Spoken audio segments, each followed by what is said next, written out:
주님 우리 모두에게 놀라우신 은혜와 사랑과 축복으로 덧입혀 주시기를 간절히 소원합니다. 오늘은 종려주일입니다.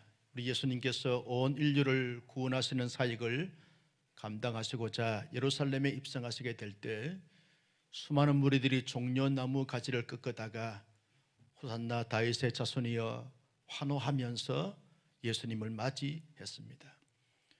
예수님은 그때부터 온 인류를 구원하시기 위해서 고난이 시작이 되었습니다. 그래서 고난주간이 시작이 되어진 것입니다. 오늘은 종려주일이기도 하고 고난주간의 첫날이기도 합니다. 그래서 우리 교회는 이 고난주간 한 주간을 우리 주님을 많이 생각하고 또 묵상하고 기리고 주님을 바라보고 또 주님을 닮고 주님을 따라가기 위해서 특별 새벽기도를 정하고 준비하는 가운데 있습니다. 온 교우님들이 대면에서 혹은 비대면으로 고난주간 특세에 참여함으로 우리 주님을 생각하고 바라보고 묵상하고 따라가면서 주님과 함께하는 이 영광스럽고 경건하고 성스러운 한 주간이 되어져 다음 주일에 부활주일에 부활의 영광을 마음껏 누리는 우리 모두가 될 수 있기를 예수님의 이름으로 축복합니다. 이스라엘 자손들은 앞에는 홍해바다가 놓여있고 뒤에는 바로의 군대가 따라오는 가운데 이 절체절명의 위기에 처해 있었습니다.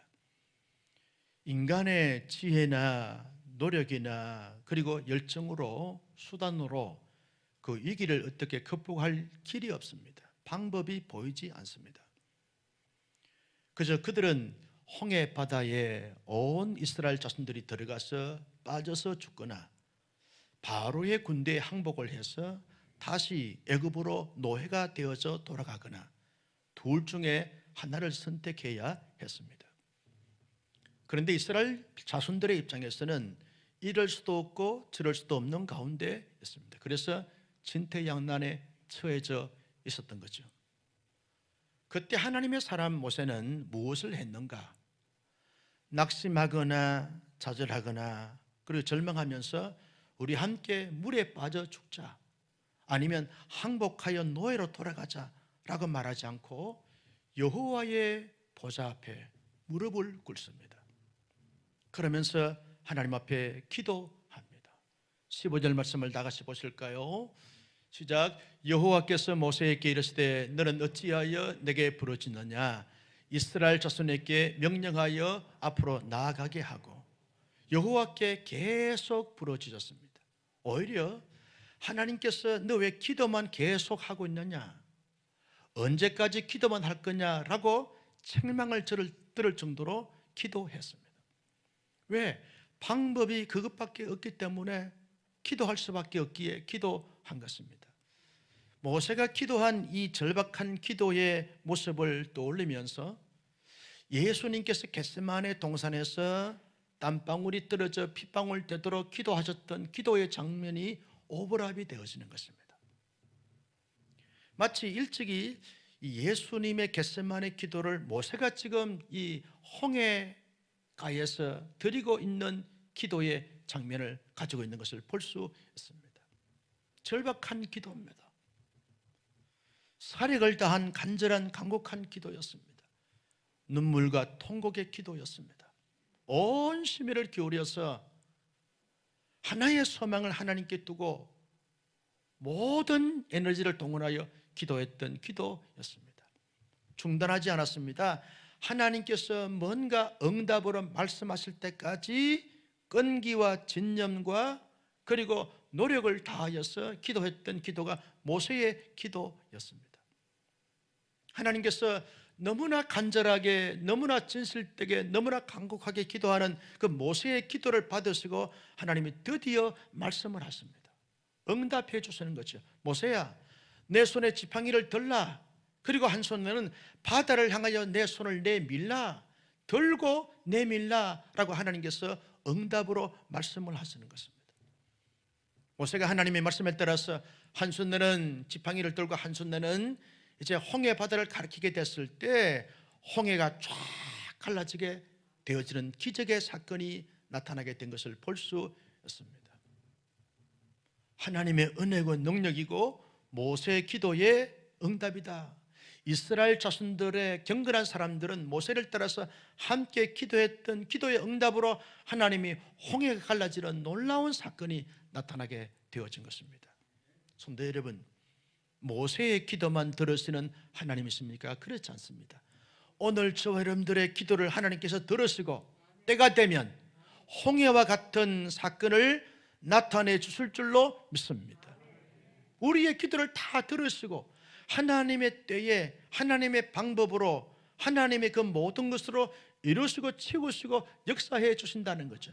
어떤 사람들은 빠르게 응답하기도 하고, 어떤 사람은 조금 더디게 응답하기도 하고, 어떤 사람들은 크게 응답하기도 하고, 어떤 사람들은 작게도 응답하시지만 하나님께서 반드시 하나님의 때에 하나님의 조음으로 그에게도 유익하도록 가장 하나님을 더 신뢰하고 하나님을 더 굳건하게 믿고 바라보도록 하기 위한 하나님의 응답으로 응답하신다는 사실을 우리가 알 수 있게 되어졌습니다. 여러분, 홍해가 갈라지고 난 다음에 이 홍해의 사건을 통해서 하나님이 이스라엘 자신들을 향하여 무엇을 지금 말씀하고자 하신 것입니까? 이스라엘 자신들이 갈라진 홍해를 이제 건너 들어가서 이제 건너가면서 어떤 마음과 심정을 가졌을까요? 하나님께서 이스라엘 자손들에게 홍해 바다를 지나면서 어떤 느낌을 갖도록 하나님께서 원하셨을까요? 하나님이 누구냐? 하나님이 어떤 분이시냐라고 하는 사실을 분명하게 나타내고 그들이 깨닫도록 하기 위해서 홍해의 사건으로 하나님이 그들을 인도하셨던 것을 볼 수 있습니다. 나 여호와는 전능하신 하나님이다. 인간의 힘으로 능력으로 기술로 지혜로 감당할 수 없는 이 홍해의 사건을 내가 경험케 함으로 말미암아 나 여호와는 전능하신 하나님이고 만왕의 왕 되시고 모든 것을 행할 수 있는 그런 하나님으로 알라는 거예요. 그런 하나님을 믿으라는 거예요. 그런 하나님을 믿고 따라가라는 거예요. 그러면 홍해의 사건보다 더 놀라운 사건들이 앞으로 계속 펼쳐지게 될 것이다 라고 하는 사실을 약속하면서 보정으로 홍해의 사건을 보여주고 있는 것을 볼 수 있습니다. 여러분, 이스라엘 백성들은요, 홍해 한가운데로 지나가면서 하나님은 위대하시다, 하나님은 놀랍다, 하나님은 전능하시다 라고 고백하고 노래하면서 지나가지 않았을까요? 그것이 하나님의 의도였다는 것입니다. 하나님은요, 홍해의 사건을 통해서 이스라엘 자손들을 얼마나 사랑하는지를 보여주는 사랑의 정표였다는 것입니다. 여러분, 사랑하는 사람을 보게 되었으면 안전하게, 온전하게, 행복하게, 자유롭게, 즐겁게 그렇게 살고 가도록 최선을 다해서 배려해주고 도와주고 협력하고 섬기는 것이 사랑 아닙니까? 이게 사랑의 정표라는 거예요. 사랑한다고 말하면서 불편하게 인도하고 불편하게 만들어주는 사람은 진정한 사랑이 아니죠. 사랑하는 사람은 모든 사랑하는 대상을 안전하게, 온전하게, 건강하게 그리고 잘 살고 잘 가도록 도와주고 인도해 주는 것입니다. 여러분, 이스라엘 자손들이 홍해가 착 갈라지고 난 다음에 갈라지는 것만 문제가 됩니까? 아닙니다. 그들이 바다 길을 가야 됩니다. 바다 길을 가다 보면 그 길이 마른 땅같이 딱딱하지 않으면 빠지게 되고 빠지다 보면 넘어지게 되어지고 다치게 되었습니다. 그런데 하나님께서 홍해의 바다의 바닥을 딱딱한 이 아스팔트 바닥처럼 딱딱하게 견고하게 만들어 주셨습니다. 200만 300명이 되어지는 이스라엘 자손들이 한 사람도 넘어지거나 다치거나 어려움을 당하지 않도록 모든 것을 다 안전하게 하나님께서 만들어 주신 거예요. 하나님의 사랑의 정표 아닙니까? 그리고 좌우의 벽은요 다 물벽이 됐습니다. 저는 이 물벽을 볼 때마다 이런 생각이 들었어요. 여러분, 이 물벽은 다 투명 물벽 아니겠습니까? 그러면 홍해 바다 가운데 서식하고 있는 모든 홍해의 어종들을 다 보면서 지금 지나가는 거예요. 역사상 세계 최고의 긴 수족관을 지금 그들이 지나가고 있는 거죠. 가장 수많은 어종들을 지금 보면서 지나가고 있는 것입니다. 여러분, 홍해 끝에서 홍해 끝까지 가는 그 길이 결코 짧지 않습니다. 시간이 아주 오래 걸렸습니다. 그 긴 시간 동안 좌우의 물벽을 보면서 논의는 물고기들을 보면서 너무너무 신기하고 박수치고 놀라고 감탄하고 그러면서 흥분된 가운데서 홍해 바다를 지나가도록 하나님이 그렇게 역사해 주신 것이죠. 하나님의 자상함과 하나님의 친절함과 하나님의 그 따뜻함을 우리가 보게 되어지는 것이죠. 뭘 말합니까? 하나님께서 홍해의 사건을 통해서 이스라엘 자손들아, 내가 너희를 얼마나 사랑하는지를 아느냐, 내가 너희를 진심으로 사랑한다, 온전히 사랑한다 라고는 사실을 보여주고 있는 사건이 홍해의 사건이라는 것입니다. 홍해의 사건은요, 이스라엘 자손들을 구원하시는 구원의 사건이라는 것입니다. 여러분, 이스라엘 자손들은요, 홍해 물에 빠져서 죽어야 될 자들이고 바로의 손에 죽어야 될 자들인데 한 사람도 죽지 않고 물에 들어갔다가 다 건짐을 받았어요. 그들의 스스로의 구원으로 구원받을 수 없는데 하나님에 의해서, 하나님의 손에 붙잡혀서 하나님의 역사에 따라서 그들이 한 사람도 빠져 잘못되지 않고 다 살아나는 온전한 구원의 역사를 홍해 바다 한가운데서 이스라엘 자손들은 경험하게 되어졌던 것을 볼 수 있습니다.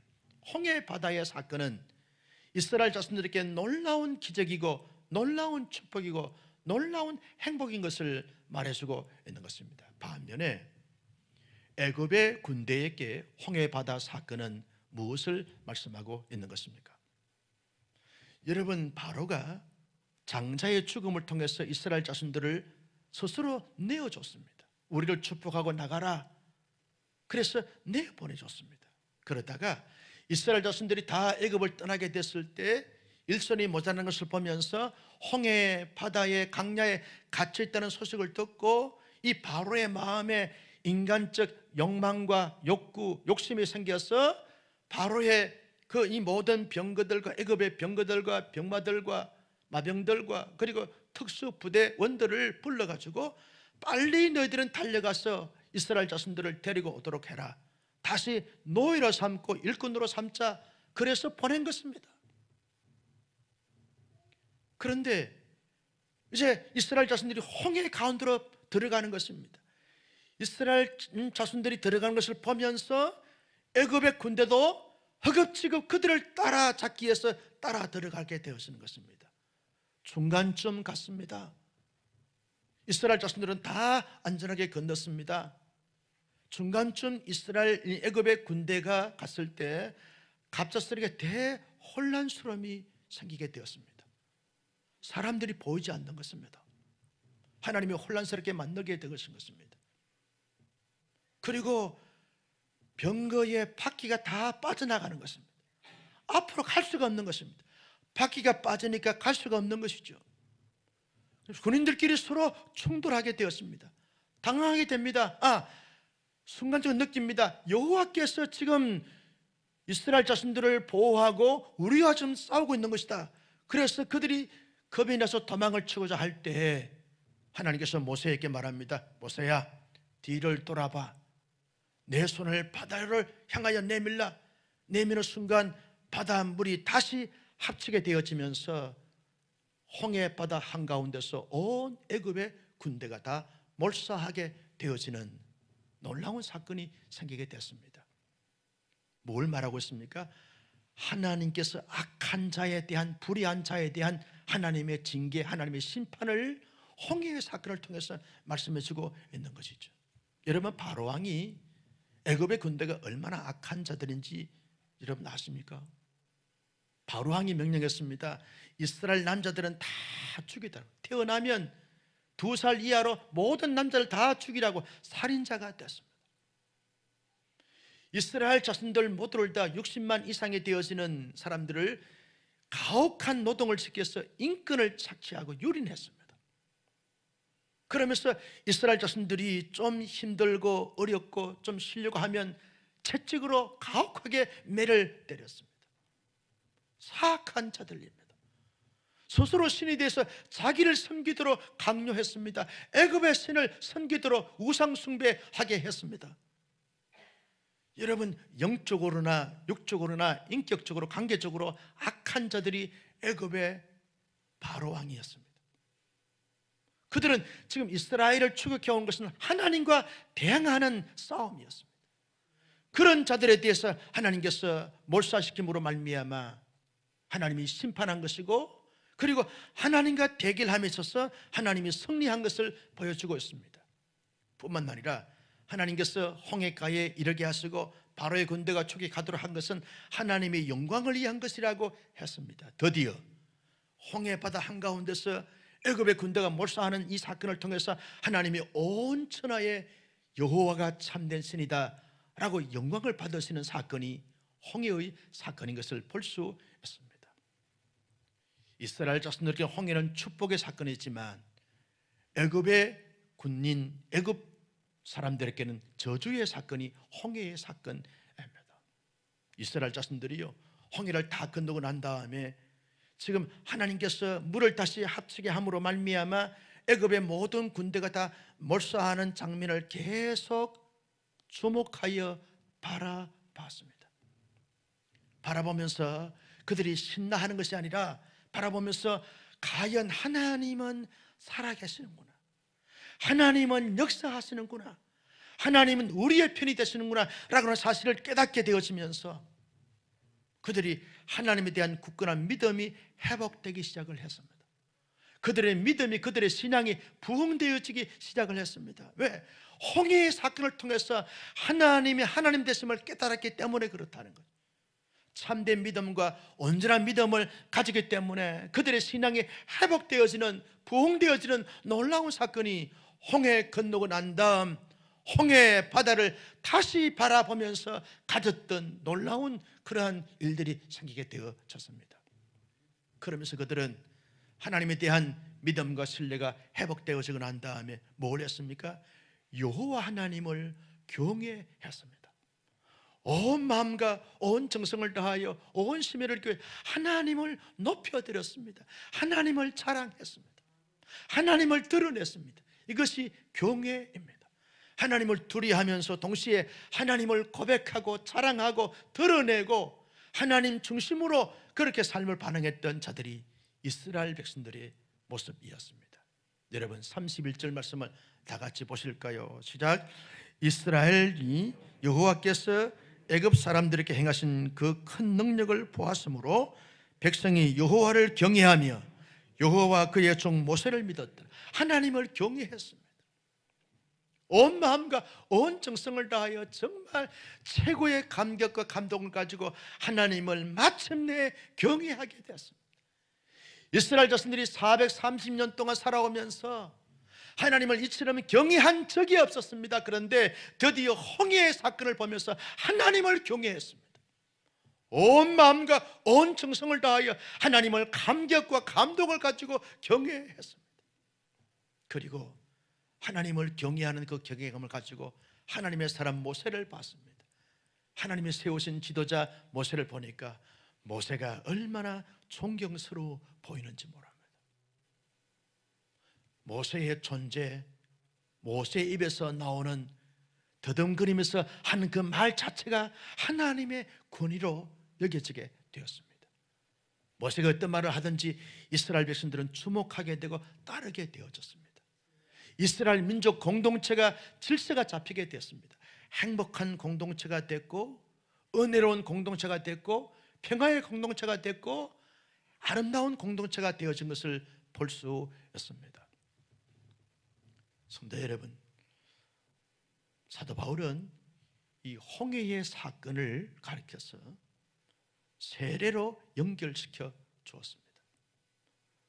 고린도 전서 10장 2절 말씀에 보면 이렇게 말합니다. 같이 보실까요? 시작. 모세에게 속하여 다 구름과 바다에서 세례를 받고 홍해에서 들어갔다가 나온 이 사건을 사도 바울은 세례의 사건으로 재해석을 했습니다. 세례가 뭡니까? 죽고 살아나는 것입니다. 이게 세례입니다. 예수 그리스도를 믿음으로 말미암아 성부, 성자, 성령의 이름으로 세례를 받을 때 우리의 죄가 예수의 대속으로 말미암아 죽고 예수의 사람으로 본 어게인한다. 다시 새로운 생명으로 다시 태어난다. 이게 세례의 의미라는 거예요. 씻어내고 다시 살아난다. 죽음에서 다시 살아난다. 이것이 세례의 의미라는 거예요. 바울은 홍해의 사건을 내다보면서 이렇게 해석을 한 것입니다. 이스라엘 백성들이 410년 동안 살면서 하나님 앞에 지은 죄, 애굽의 문화와 전통과 역사와 철학과 사상과 이념, 이런 것들이 다 하나님 없는 문화, 하나님 없는 세상, 하나님 없는 사고, 하나님 없는 철학, 하나님을 불신하고 하나님을 대적하는 이 모든 것들을 다 홍해 바다에서 다 씻어내고 다 죽이고, 다시 홍해 바다에서 나온 것은 하나님의 새 언약 백성으로서 하나님의 새로운 가나안 복지를 향하여 살아가도록 새롭게 건짐을 받았다라고 그렇게 재해석을 하고 이해를 했던 것입니다. 여러분, 세례는요 어떤 의미가 있는 것입니까? 로마서 6장 3절 말씀에 보면 이렇게 먼저 말합니다. 같이 보실까요? 시작. 무릇 그리스도 예수와 합하여 세례를 받은 우리는 그의 죽으심과 합하여 세례를 받은 줄 알지 못하느냐. 자, 세례는 예수와 함께 죽고 예수와 함께 죽은 것이 이게 세례입니다. 4절 말씀에 보면 이렇게 말합니다. 같이요, 시작. 그러므로 우리가 그의 죽으심과 합하여 세례를 받음으로 그와 함께 장사되었나니 이는 아버지의 영광으로 말미암아 그리스도를 죽은 자 가운데서 살리심과 같이 우리로 또한 새 생명 가운데 행하게 하려 함이니라. 세례는 죄와 함께 죽고 예수와 함께 죽고 죄가 죽고 하나님 앞에 저주와 심판을 받는 이 모든 것이 다 예수와 함께 세례를 받음으로 말미암아 죽고 난 다음에 새로운 생명으로 다시 태어난다. 이게 세례의 마음이고 세례의 정신이고 세례의 의미라는 거예요. 자, 저와 여러분들은 대부분 아마도 우리 가운데 다 세례를 받았을 것으로 여겼습니다. 세례 받았으면 아멘. 여러분, 세례 받은 분들은 다 홍해의 놀라운 기적의 사건을 경험한 사람들이라는 거예요. 홍해의 사건이 세례의 사건이라 그러면 내가 세례 받았으면 성부와 성자와 성령의 이름으로 세례를 받았으면 우리는 이미 홍해의 기적의 사건을 경험한 하나님의 큰 능력을 경험한 하나님의 사람들이라는 것이죠. 여러분, 우리가 우리의 죄를 어떻게 씻어낼 수 있습니까? 우리의 지식으로, 우리의 의지로, 우리의 노력으로, 우리의 선행으로 우리의 죄 문제를 하나라도 해결할 수 있겠습니까? 우리의 원죄나 우리의 자범죄를 어떻게 해결할 수 있습니까? 오직 예수 그리스도께서 고난 받으시고 십자가에 돌아가시고 죽으시고 그 예수의 대속의 은총으로 말미암아 우리의 진홍 같은 붉은 죄, 주홍 같은 붉은 죄가 다 사하여진 사건 아닙니까? 예수 그리스도를 믿음으로 말미암아서 주어진 이 제사함의 은총, 이 세례는 인간이 가질 수 있는 능력이 아닙니다. 하나님이 주어진 하나님의 능력이라는 거예요. 최고 최대의 큰 능력을 우리가 경험한 사람들이라고 할 수 있습니다. 적어도 하나님의 자녀가 됐다는 사실에 대해서 믿고 확신한 사람들은 홍해의 기적의 사건보다 더 큰 사건을 경험한 하나님의 사람들이라는 거죠. 새 생명을 얻은 하나님의 사람들은 그러면 어떠한 삶의 자세와 태도와 모습을 가지고 살아가야 하는가? 홍해의 사건을 경험한 이스라엘 자손들이 가졌던 그 삶의 모습을 따라서 살아가는 것이 세례받은 새 생명을 얻은 하나님의 사람들이 살아가야 될 삶의 모습이고 내용이어야 한다는 것을 오늘 본문은 우리에게 말씀해 주고 있습니다. 그 삶이 어떤 삶입니까? 하나님의 사람들은 우리를 구원해 주신 그 주님을 항상 바라보면서 살아가야 한다는 거죠. 이스라엘 자손들은요, 홍해 바다를 건너고 난 다음에 온 백성들이 다 일제히 홍해 바다를 향하여 뒤를 돌아보면서 홍해 바다를 보았습니다. 보았은즉 하나님이 어떻게 저 악한 자들을 심판하는가를 보았습니다. 그들을 심판하면서 하나님이 어떤 분인가를 바라보았어요. 능력의 주, 능력의 하나님을 바라보았어요. 바라보면서 믿음이 생겼다고 그랬습니다. 하나님의 사람들은 적어도 우리를 구원해 주신 전능하신 성부 하나님과 성자 예수님과 성령 하나님을 끊임없이 계속 바라보면서 살아가는 것이 새 생명을 가진 사람들이 살아가야 될 삶의 모습이고 태도고 자세라는 것입니다. 여러분, 사람은요, 무엇을 바라보느냐에 따라서 삶의 내용과 삶의 결과가 확연하게 달라지게 되었습니다. 죄악된 것을 계속해서 바라보십시오. 그러면 나도 무슨 내 마음이 죄악된 마음으로, 죄악된 생각으로, 죄악된 말로, 죄악된 삶으로 살아갈 수밖에 없습니다. 왜? 보는 대로 따라 하기 때문에 그렇다는 거죠. 여러분, 하하가요 에덴 동산에서 무엇을 계속 바라봤습니까? 선악과를 계속 바라보니까 보암직도 하고 먹음직도 하고 탐스럽기도 한지라 계속 바라봤습니다. 계속 바라봄으로 말미암아 사탄이 계속 말할 때마다 그 말이 달콤하게 들려서 선악을 알게 하는 나무의 열매를 따먹게 되었습니다. 다윗이 우리아의 아내 밧세바가 목욕하는 것을 계속 바라봤어요. 업력이 올라서 결국은 치하여 간음죄를 짓게 되었습니다. 계속 바라봤어요. 여러분, 바울은요 계속 주님을 바라봤어요. 예수님은 하나님의 보좌를 바라봤어요. 스데반은 주님을 바라봤어요. 하늘을 바라봤어요. 바라보는 대로 삶의 내용과 삶의 결과가 나타나게 된 것을 볼 수 있습니다. 여러분, 하나님의 사람들이 새 생명을 가졌음에도 불구하고 이 땅에서 무엇을 먹을까, 무엇을 마실까, 무엇을 입을까만 바라보게 되었으면 사치한 자가 될 수밖에 없습니다. 거기에 노예가 될 수밖에 없습니다.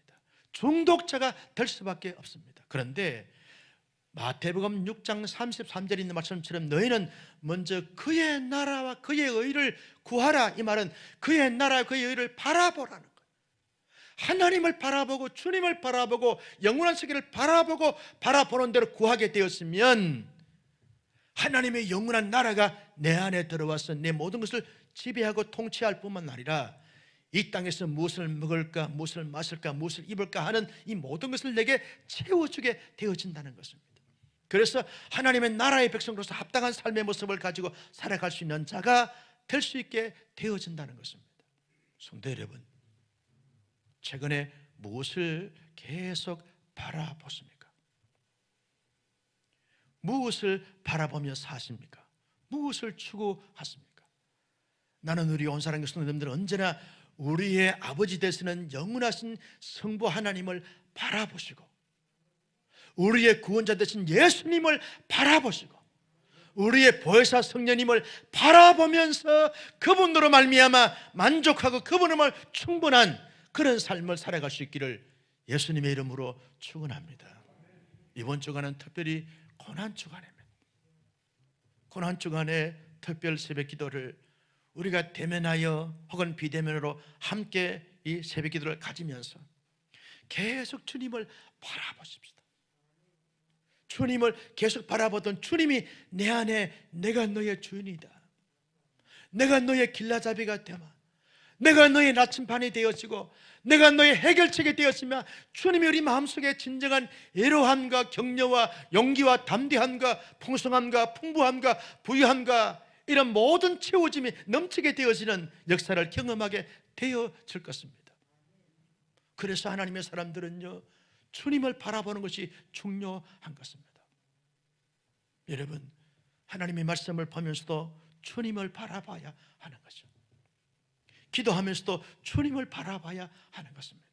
산책을 하면서도 주님을 바라보면서 자연 만물을 보십시오. 그러면 다 신비하게 보입니다. 신명막창하게 보입니다. 풀 한 포기도 나무 한 그루도 주님을 바라보고 주님의 작품으로 보게 되어지면 거기에서 하나님의 존재하심과 하나님의 살아계심이 경험되어지고 느껴지게 되었습니다. 주님을 바라보고 사람들을 바라보십시오. 그러면 사람들이 얼마나 존경스럽고 위대하게 보이는지 모릅니다. 여러분, 나도 내 자신을 바라보게 되면 실망스러움이 많아요. 나의 관점에서 사람을 바라보게 되면 자꾸만 불편함을 느낄 수가 있어요. 그런데 주님을 바라보게 되면 위대하게 보입니다. 아멘 좀 하세요. 할렐루야. 언제나 주님을 바라보면서 모든 것을 바라봄으로 말미암아 하나님으로 채워지고 넘치는 역사를 경험하는 온 사람께 모든 교우님들이 되시기를 주님의 이름으로 축원합니다. 여러분, 주님을 바라보게 되면 주님으로 말미암아 믿음과 확신과 굳건함을 가지게 되어지는데, 그런 믿음의 토대 위에 우리가 가져야 될 중요한 영적 자세는 하나님을 경외하는 것입니다. 하나님을 경외하는 거예요. 여러분, 경외하는 것이 뭡니까? 그 앞에서 두렵고 떨림으로 말미암아 내가 무릎을 꿇고 복종한다, 항복한다, 이게 경이란 단어입니다. 그분의 권위를 최고의 권위자로 높여드리고 인정해드리고 그분 앞에 겸손함과 겸허함을 가지고서 무릎을 꿇습니다. 주님이 나의 진정한 주님이십니다. 주님께서 말씀하신 그 말씀에 복종하겠습니다. 따르겠습니다. 살겠습니다. 주님의 기쁨이 되겠습니다. 주님은 나의 최고이십니다. 주님은 나의 최고봉이십니다. 주님은 나의 전부이십니다. 주님은 나의 모든 것의 모든 것 됐습니다 라고 고백하면서 주님을 높여드리는 거예요. 주님을 자랑하는 거예요. 이게 경외라고 하는 의미라는 것입니다. 여러분, 하나님의 사람들이요, 가끔씩 이렇게 생각할 때가 많아요. 예배 드리는 그 시간만 주님을 경외한다, 그런 마음과 자세와 태도를 가질 때가 많습니다. 그래서 예배를 잘 드리다가 가정에 돌아가면 주님을 경외하는 경외감이 전혀 없는 가운데 아내로, 남편으로, 가장으로, 주인으로, 자녀로 그렇게 가족들을 대할 때가 많다는 거예요. 그러면 불편할 수 있습니다.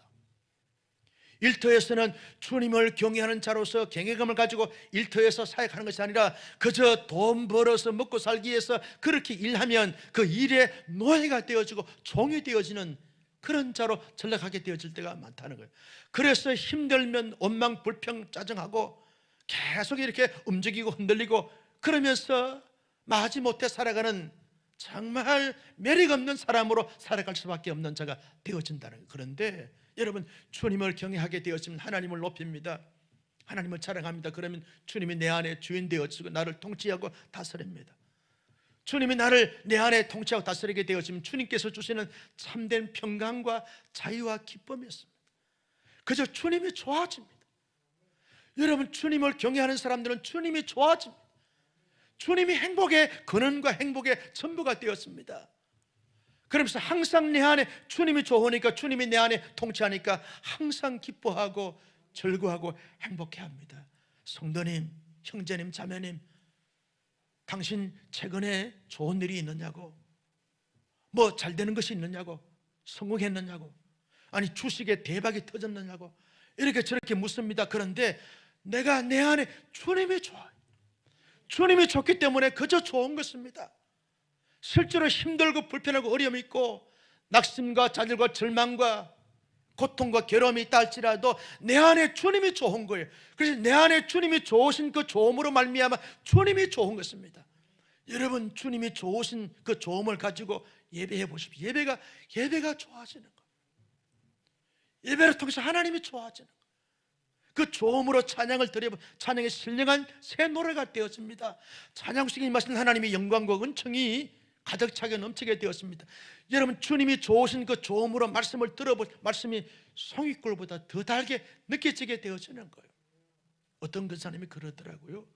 목사님, 출애굽기 말씀을 들으면서 최근에서 깨달았습니다. 송이꿀보다 더 단 것이 이런 의미구나 하는 것을 깨달았습니다.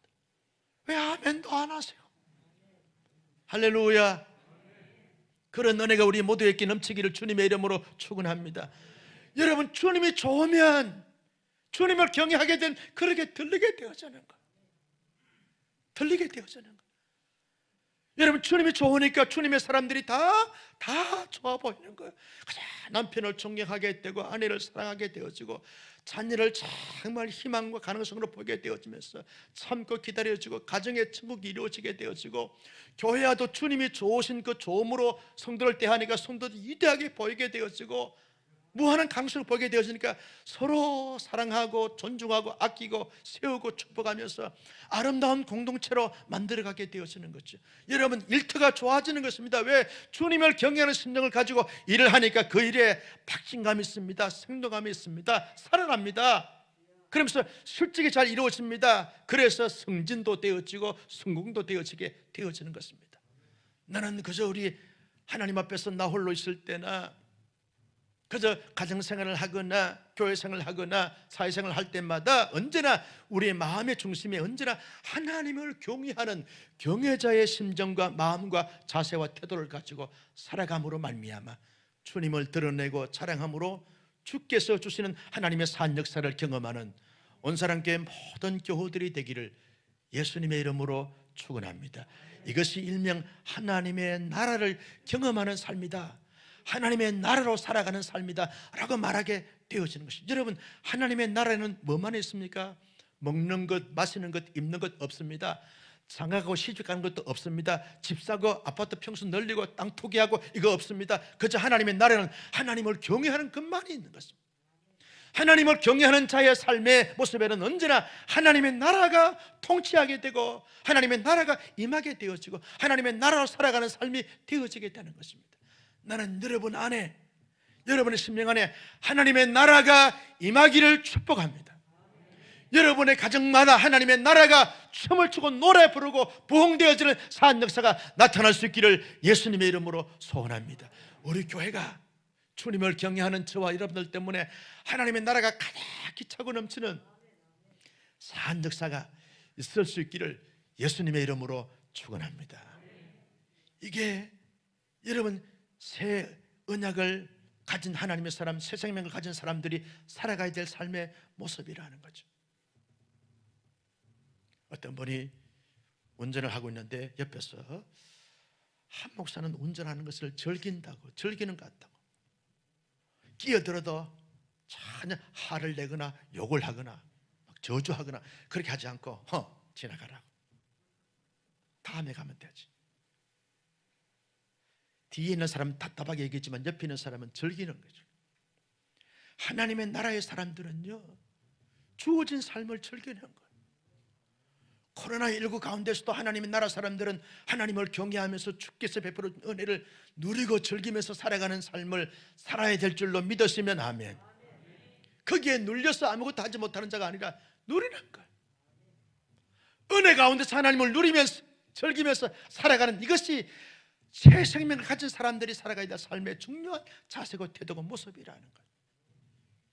여러분, 홍해의 세례의 사건을 경험한 하나님의 사람들은 큰 능력을 경험한 사람들인데 그런 사람들은 어떠한 모습과 태도와 자세를 가지고 살아가야 하는가?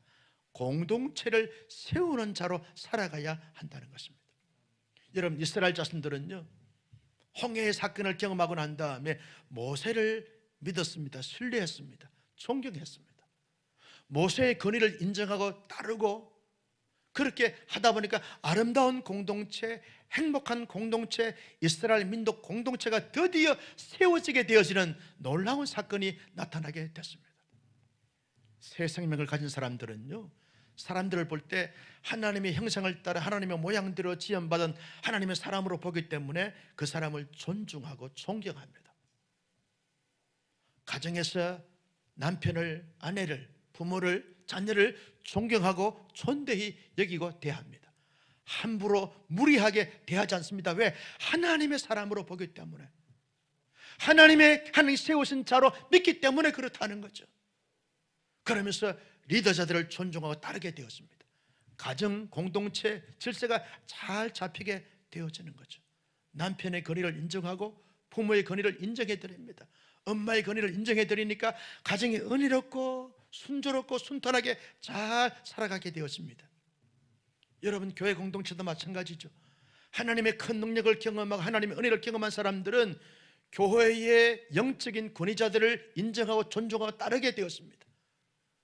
목사와 장로님과 당회를 결정한 것을 잘 따르고 존중하게 되었습니다. 왜? 하나님께서 세우신 자들이기 때문에 그렇다는 거예요. 잘해서가 아닙니다. 하나님이 세우신 자들이기 때문에 그렇다는 거예요.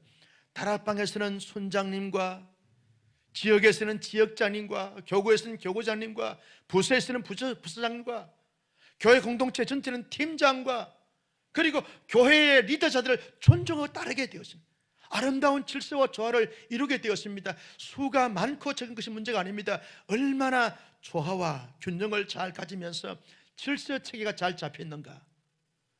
나는 우리 온사랑 교회가 여러분 하나님이 세우신 이 질서 체계가 잘 잡혀서 정말 주님이 기뻐하시는 쪽으로 마음껏 달려갈 수 있는 복된 교회 공동체가 될 수 있기를 주님의 이름으로 축원합니다. 누가 그런 교회를 세울 수 있습니까? 우리 모두가 그런 교회를 세워가야 한다는 거죠. 여러분, 교회를 잘 세우는 사람들은요, 일터에도 잘 세웁니다. 내가 다니고 있는 직장이나 사업장에서 그저 하나님이 세우신 권위자들에게 존중하고 잘 따르고 섬기면서 함께 더불어 협력할 줄 알고 상호 보완할 줄 압니다. 잘못된 것, 부족한 것, 연약한 것이 보이게 되었으면 내게 주신 은사를 따라서 내가 사력을 다해서 시간을 들이고 몸을 들이고 실력을 들이고 에너지를 들이고 정보를 들여서 잘 보완하고 채우고 그러면서 균형과 조화가 잘 잡히는 이런 일터 공동체를 만들어 가야 되겠다. 이게 하나님의 사람들이 가져야 될 중요한 자세고 태도라는 거예요.